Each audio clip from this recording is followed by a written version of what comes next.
Plymouth was in the news this week. I don't know if you noticed that. Plymouth has, it was in the Daily Mail. Actually, the Daily Mail balked at the sight of a load of tents being erected in Ford Park in Plymouth, which is this lovely 190-acre park. Green, beautiful trees, flowers, and the Mail, who send all their profits to Bermuda, by the way. They offshore all of their profits, so they can't be taxed. And subsequently, they can't contribute. They can't help anybody with, social housing or support structures or increases to universal credit that might actually help these people. Right? The Daily Mail are obviously incensed that homeless people should have the temerity to resort to soiling this lovely park with their tents. Is the basis of this news story? That's all it is some homeless, desperate people have erected some tents in a nice park in Plymouth. And like the article in the Daily Mail, it's so Daily Mail. It's just fucking hilarious. It's like there's no talk about the cost of living crisis.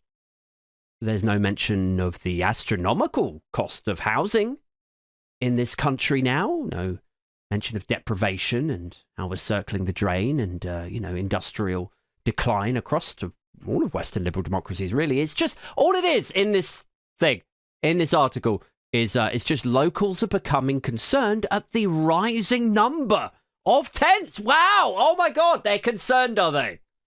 They're concerned at the rising number of tents in the park. Imagine having a life so empty that was what concerned you. Most of us are concerned by our bills.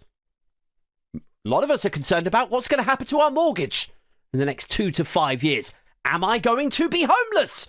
That is a thing that sometimes concerns me. Imagine having a life so fucking empty that you're concerned. Locals were concerned at the rising number of tents in Ford Park. There's another quote on here. It's just spiraling out of control. Wow, okay. Okay, it's spiraling. It's out of control. Whose control was it in before? Was it the Tories for 14 years? It's spiraling out of control, this whole tent situation. Guys, you mean the deprivation, the industrial... No, just the tents. We just don't like the tents. Everything else, just shut the fuck up.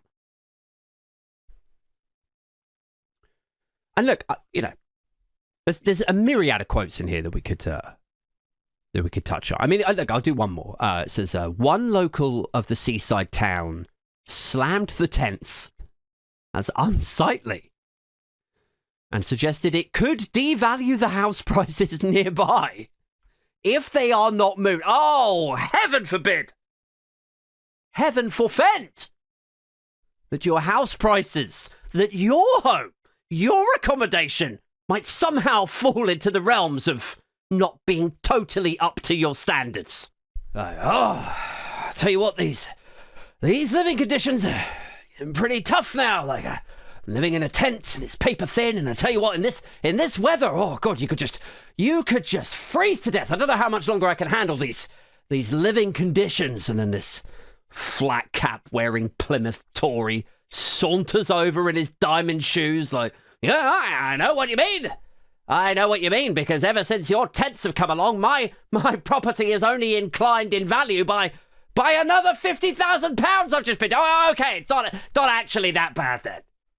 But yeah, one local of the seaside town slammed the tents as unsightly and suggested it could even devalue the house prices nearby, guys, if they are not moved.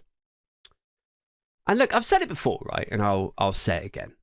The truth bears repeating. Yes, British seaside towns have their problems.